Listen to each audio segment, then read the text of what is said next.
Hello everyone, welcome back to my channel. So we are back again with the next video with the next topic, that is saving function. Children, about consumption function we had already discussed in the previous lecture. Consumption function के बारे में हम पूरी तरह से पिछली video को उसमें एक्सप्लेनेशन दे चुके हैं. उसे रिवाइज़ करना आपका काम है. अभी उसे दोबारा से एक बार जाके रिवाइज़ कीजिए. सो हमें सेविंग फंक्शन से कंटिन्यू करना है तो आगे का चैप्टर हमें समझने में प्रॉब्लम ना आए. So let we start with the saving function. What is the meaning of saving function? Children, consumption के बारे में हमने पढ़ा था. It refers to the functional relationship between consumption and income. Same as saving भी it refers to the functional relation between saving and income. Consumption function क्या था? Consumption और इनकम के बीच का रिलेशन. लेकिन सेविंग फंक्शन क्या बताता है? सेविंग और इनकम के बीच का फंक्शनल रिलेशन. इनकम से बेटा मतलब होता है हमारा नेशनल इनकम का, क्योंकि हम मैक्रो इकोनॉमिक्स पढ़ रहे हैं तो मैक्रो मीन्स पूरी कंट्री की इनकम, राइट?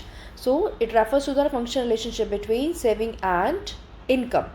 अब हमारा ये क्या रहता है कि बेटा देखो, हम इनकम के बेसिस पे कंजप्शन करते हैं. जब इनकम ना होने पे भी कंजप्शन करते हैं हम लोग, इट मीन्स हम अपनी पुरानी सेविंग्स को छेड़ रहे हैं. और जब हम इनकम हमारी बढ़ने लगती है धीरे धीरे धीरे धीरे, तो कंजप्शन हमारी बढ़ती है लेकिन कम रेट से बढ़ती है. हम उसे कंपैरेटिवली कम करते हैं. यानी कि हमारा मोटिव क्या हो जाता है? अब सेविंग की तरफ. हम सेविंग में शिफ्ट हो जाते हैं. उसी सेविंग के बारे में अब हम पढ़ेंगे.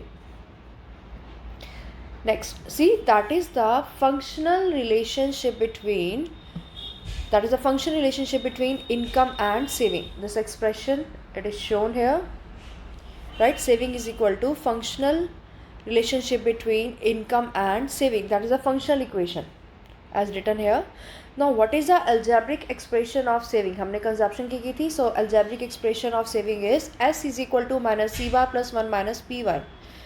कंजप्शन की अपोजिट है. कंजप्शन फंक्शन क्या था बेटा हमारा? C bar plus b y, और एस यानी कि उसका अपोजिट हो गया अभी, तो s is equal to minus C bar plus 1 minus b y. Now what is this I minus C bar? हमने कंजप्शन में किया था c bar refers to autonomous consumption. जब जीरो लेवल इनकम होने पे भी हम कुछ कंजप्शन करते हैं उसे ऑटोनोमस कंजप्शन कहते हैं. तो जीरो लेवल पर जो कोई कंजप्शन की गई थी वहाँ सेविंग क्या होगी हमारी? नेगेटिव. ठीक है, सेविंग क्या आएगी? नेगेटिव आ जाएगी. कैसे आएगी अभी मैं आपको समझाऊंगी बेटा. So c bar refers to autonomous consumption and minus C bar means at zero level of income consumption done. हम जीरो लेवल पे भी कंजप्शन कर रहे थे तो यहाँ हमारी सेविंग नेगेटिव होगी, which is equal to minus C bar. Two parts में डिवाइड हो रही है सेविंग भी हमारी. ये तो हमारी आ गई ऑटोनोमस सेविंग जो हम जीरो लेवल पे भी कर रहे थे. अब ये है इंड्यूस, जो कंजप्शन इनकम में चेंज आने से कंजप्शन में चेंज आ रहा था, उसकी वजह से हमारी सेविंग्स भी चेंज हो रही हैं. ठीक है, तो अब ये टू पार्ट्स में डिवाइड है हमारी. माइनस सी bar plus 1 minus b y. 1 minus b क्या है? M P S, marginal propensity to save. I will explain you later. And y refers to national income. Income में चेंज आने से हमारी saving में जो चेंज आएगा that is induced one. So there are two parts, minus C bar and the next part is 1 minus b y. हम 1 minus B को bracket में रखेंगे बेटा, क्योंकि बी क्या थी? एम पी सी, और 1 minus B is known as M P S. Now tabular presentation of saving. अब टैबुलर प्रेजेंटेशन की तरफ बढ़ते हैं, उसके बाद हम डायग्रामेटिक प्रेजेंटेशन की तरफ मूव करेंगे. बेटा देखो, अब ज़ीरो इनकम होने पे भी हमने कंजप्शन की थी. उसी टेबल को मैंने नोट डाउन किया यहाँ पर. 0, 100, 200 and consumption rises from with the rate of 50. Constant rate से चेंज हो रही है. इनकम भी हमारी कांस्टेंट रेट से चेंज हो रही है. ये टेबल मैं आपको ऑलरेडी एक्सप्लेन कर चुकी हूँ, वाई और सी का रिलेशन, कि इनकम जीरो होने पे भी जब कंजप्शन की जाती है that refers to autonomous consumption. लेकिन उसी रेट से अगर हमें सेविंग निकालनी हो तो हम कैसे निकालेंगे? सेविंग हम कैसे निकालते हैं बेटा? Y minus C. We know that y is equal to C plus S. Income का कुछ पार्ट कंज्यूम किया जाता है, कुछ पार्ट सेव किया जाता है. If y is equal to C plus S then s is equal to Y minus C. Clear? So that is जब इनकम जीरो होने पे भी कंजप्शन की जाती है उस केस में सेविंग हमारी नेगेटिव होगी. y माइनस सी फॉर्मूला है हमारा. तो 0 माइनस 100 करेंगे तो क्या आएगी सेविंग बेटा हमारी? माइनस 100. तो जीरो लेवल पे जो हमारी सेविंग आ रही है minus 100, it is equal to minus C bar. It is equal to minus C bar. अभी हमने की थी algebraic expression that s is equal to minus C bar plus 1 minus b y. तो माइनस सी bar की value कितनी आ गई बेटा हमारी? माइनस 100. आप ये माइनस हटाओगे नहीं. जब हम इक्वेशंस में वैल्यू पुट करेंगे तो minus C bar is equal to minus 100. हम माइनस माइनस कट करके 100 नहीं लिखेंगे. अगर 100 लिख रहे हो दैट मीन्स ऑटोनोमस कंजप्शन की वैल्यू दे रहे हो. माइनस सी बार अपने आप में ऑटोनोमस सेविंग है, दैट इज माइनस 100. अब जैसे जैसे इनकम बढ़ रही है कांस्टेंट रेट से, हमारी कंजप्शन भी कांस्टेंट रेट से चेंज हो रही है। तो हमने देखा कि 100 इनकम थी तो हमने कंजप्शन यहाँ भी ज़्यादा की तो हमारी सेविंग -50 है। तो यहाँ तक हमें दिख रहा है कि सेविंग हमारी नेगेटिव चल रही है। तो सेविंग नेगेटिव कब होती है बेटा? जब हमारी कंजप्शन इनकम से ग्रेटर हो। क्लियर? जब कंजप्शन इनकम से ग्रेटर होगी तो सेविंग हमारी नेगेटिव रहेगी। अब यहाँ दिख रहा है कि सेविंग ज़ीरो है हमारी। क्यों ज़ीरो है? क्योंकि कंजप्शन और इनकम इक्वल हो गई, यानी जितना कमाया उतना ही हमने खर्च कर दिया, तो कमाने हमारे पास सेव के लिए कुछ बचा ही नहीं। तो सेविंग क्या है हमारी? ज़ीरो। ये कब ज़ीरो होती है children? When C is equal to Y, यानी कंजप्शन इनकम के इक्वल हो जाए। अब नीचे हमें दिख रहा है कि इनकम बढ़ रही है लेकिन कंजप्शन कंपैरेटिवली कम बढ़ रही है। तो 300 माइनस 250 करोगे तो 50, 400 माइनस 300 करते हैं तो 100 पॉजिटिव आ रही है। ये क्या नज़र आ रहा है हमें? कि अब हमारी प्रायोरिटी सेविंग हो चुकी थी, राइट? क्योंकि हमारी इनकम ज़्यादा होने पे भी हम कंजप्शन को ज़्यादा नहीं बढ़ा रहे क्योंकि अपने फ्यूचर के लिए सेव कर रहे हैं। तो इस केस में सेविंग क्या आएगी बेटा हमारी? Positive. So they are the 3 cases in saving also. Let me repeat. when income is less but consumption is more, saving remains negative। saving हमारी नेगेटिव रहती है तब तक। जहाँ कंजप्शन ज़ीरो होने पे भी इनकम हमारी कंजप्शन की जा रही है, वहाँ सेविंग जो हमारी है that is the autonomous saving, that is the -100 according to this table. जहाँ हमारी इनकम और कंजप्शन इनकम है वहाँ सेविंग ज़ीरो है। कहाँ होती है zero? When consumption is equal to income. और जब income is greater than consumption then saving becomes positive। Clear? So these are the 3 cases in saving function. Okay, now this is the diagrammatic presentation of saving function children. To explain saving function or the diagrammatic presentation of saving curve or how to show saving curve, we should know about the relation with consumption function, right? So this is the point, center point where income is equal to consumption. I already drawn for you children। जहाँ income consumption के equal थी, हमें पता है इसको हम break even point कह रहे थे। This point is known as break even point. तो ये जो हमारा ब्रेक इवन पॉइंट है नीचे तक आ रहा है, तो ये हमारा यहाँ पे सेंटर पॉइंट एक हमने प्लॉट कर लिया। क्यों किया अभी हम बताते हैं। क्योंकि जहाँ हमने अभी टेबल में देखा बेटा, जहाँ इनकम कंजप्शन के इक्वल थी वहाँ सेविंग क्या थी? ज़ीरो। इट मीन्स इस पॉइंट पे हमारी सेविंग क्या है? ज़ीरो। और जहाँ कंजप्शन ज़्यादा हो रही थी इनकम के कंपैरिजन में, तो वहाँ हमारी सेविंग क्या थी बेटा? नेगेटिव थी। तो सेविंग नेगेटिव थी तो वो कहाँ आएगी? जब हम ड्रॉ करेंगे एक्स एक्सिस से बिलो, नीचे रहती है उस पोर्शन में सेविंग कब हमारी नेगेटिव है, तो वो कहाँ रहेगी? नेगेटिव पोर्शन हमें पता है एक्स एक्सिस के बिलो में रहता है, तो सेविंग हमारी नीचे आ गई। अब यहाँ हमें दिख रहा है इस पोर्शन के अंदर कि इनकम हमारी ग्रेटर है कंजप्शन से।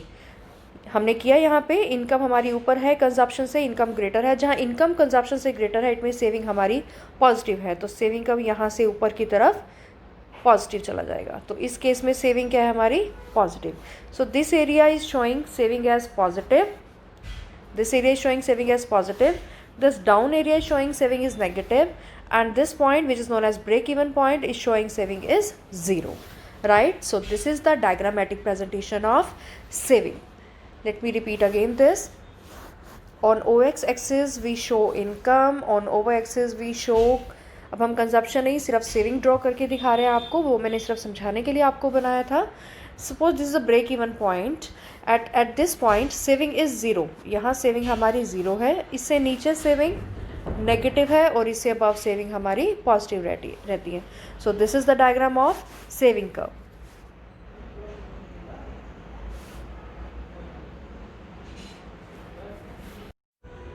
There are some important points to note beta, so let me explain one by one to you. The first is when C is greater than Y, जब कंजप्शन इनकम से ज़्यादा हो। अभी हमने पीछे पढ़ा कि सेविंग तब नेगेटिव होती है, जब कंजप्शन इनकम से ज़्यादा होती है तो सेविंग नेगेटिव होती है। और कर्व कहाँ रहता है? ओ एक्स एक्सिस से नीचे डाउन रहता है, क्योंकि सेविंग कब क्या शो करता है वहाँ? नेगेटिव। जब इनकम कंजप्शन के बराबर हो जाती है तो सेविंग ज़ीरो हो जाती है। सेविंग का ज़ीरो होना उसको हम क्या कहते हैं बेटा? Break even point. Please keep it in mind, this question can be asked for 1 mark. So saving curve कहाँ कट करती है? ओ एक्स एक्सिस को सेंटर पॉइंट पे, जहाँ कंजप्शन इनकम के बराबर होती है उसके अपोजिट में सेविंग ज़ीरो होती है। हमने डायग्राम में देखा बेटा। Third is when income is greater than consumption, जब इनकम कंजप्शन से ज़्यादा हो जाए तो हमारी प्रायोरिटी सेविंग हो जाती है, तब सेविंग पॉजिटिव रहती है। तो वो कहाँ रहती है? अबव द एक्स एक्सिस से ऊपर रहती है, यानी ब्रेक इवन पॉइंट से कट करती हुई ऊपर की तरफ बढ़ने लगती है।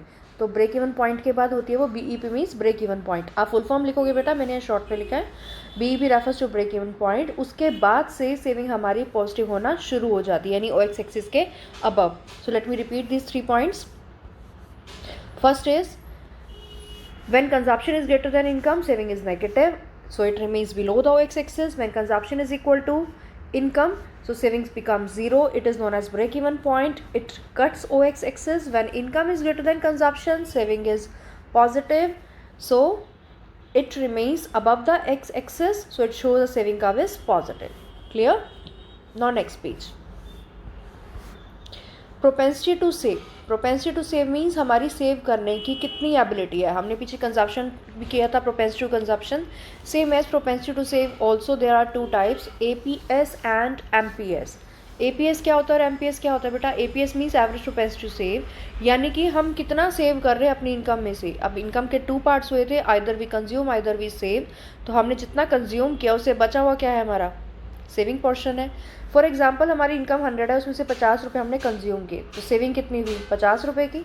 Y minus C is equal to S, so saving कितनी की हमने? 50 रुपये की। तो APS इज इक्वल टू, क्या है फॉर्मूला APS का? S upon Y। APS is equal to S upon Y। तो सेविंग कितनी है? 50, Y कितना है? 100, तो 50/100 दैट इज़ 0.5, या हम कह सकते हैं 50% हमने सेव किया, 50% हमने खर्च कर दिया, 50% हमने सेव किया। तो एक्चुअल हमें बता रहा है कि हमने सेव कितना किया, एक्चुअलिटी है। लेकिन MPS क्या शो करता है? चेंज, कि कितना इनकम में चेंज आने से हमने कितना सेविंग में हमारी चेंजिंग आई, कि कितनी इनकम बढ़ी तो कितनी हमारी सेविंग राइज हुई। कि जैसे जैसे इनकम बढ़ती है हमारी कंजप्शन को हम धीरे धीरे कम करना शुरू कर देते हैं, क्योंकि हम प्रायोरिटी हो जाती है हमारी सेविंग की तरफ। For example if income is 100, अगर इनकम 100 थी तो हम 50 रुपीज़ कंज्यूम कर रहे थे, तो सेविंग कितनी हो रही थी बेटा? 50 रुपये बची हुई।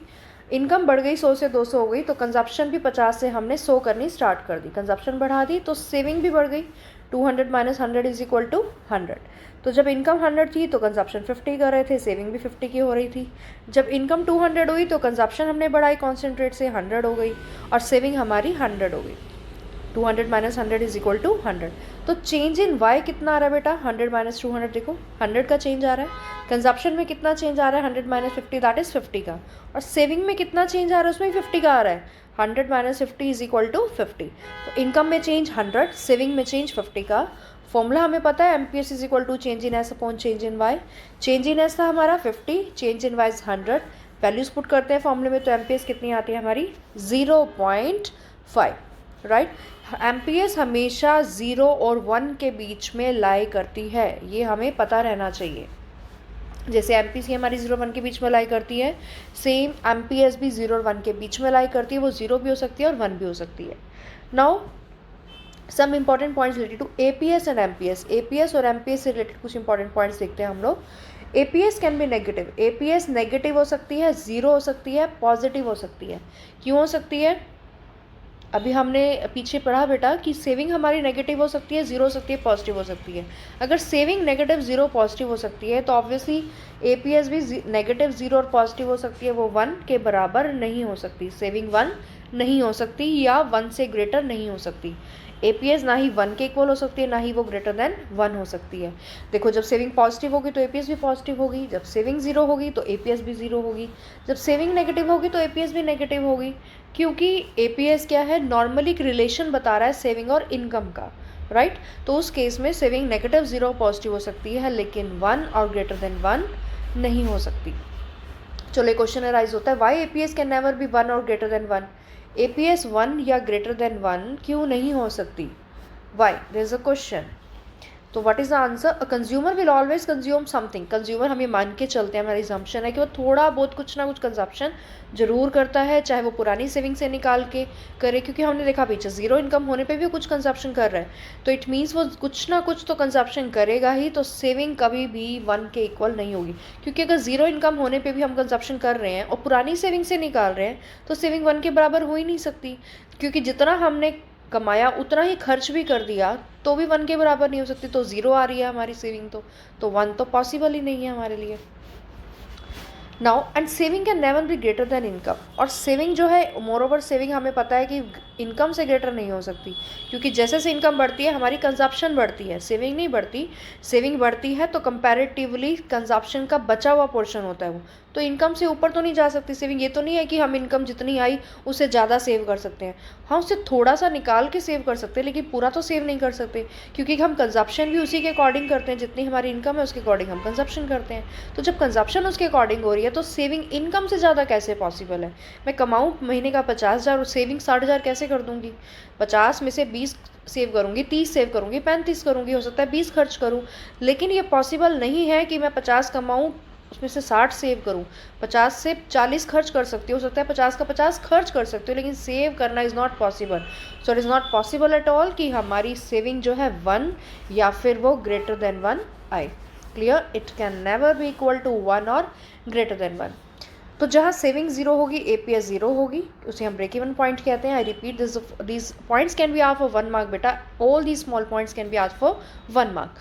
जब एपीएस बढ़ती है तो जैसे से एपीएस कब बढ़ती है बेटा? जैसे से हमारी इनकम बढ़ती है, तो इनकम के बढ़ने से सेविंग का बढ़ना शुरू हो जाता है, तो ऑटोमेटिकली एपीएस भी बढ़ना शुरू हो जाती है। Important point is both MPC and MPS, इसकी रेंज किसके बीच में रहती है बेटा? 0 to 1 के बीच में, या मैं कहूँ कि 0 to 1 के बीच में, या मैं कहूँ 0 और 1 हो सकती है।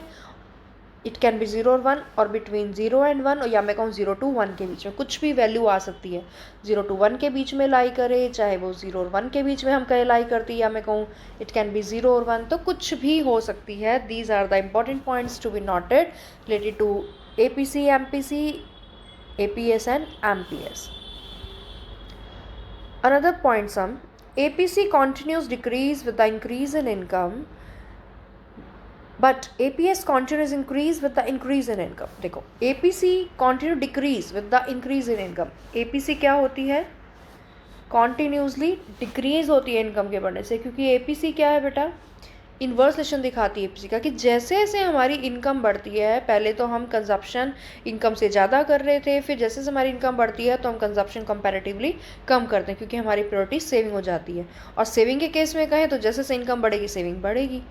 एपीसी क्या है कि कंजप्शन करना, तो एपीसी कंजप्शन से रिलेटेड है, तो जैसे जैसे इनकम बढ़ती है हम अपनी कंजप्शन को कम करने लगते हैं। So APC also will it show inverse relation, it will decrease with the increase in income. But APS के बारे में अगर हम बात करें तो एपीएस कॉन्टिन्यूसली बढ़ती है, क्योंकि जैसे जैसे इनकम बढ़ती है तो हमारी प्रायोरिटी भी सेविंग की तरफ बढ़ने लगती है।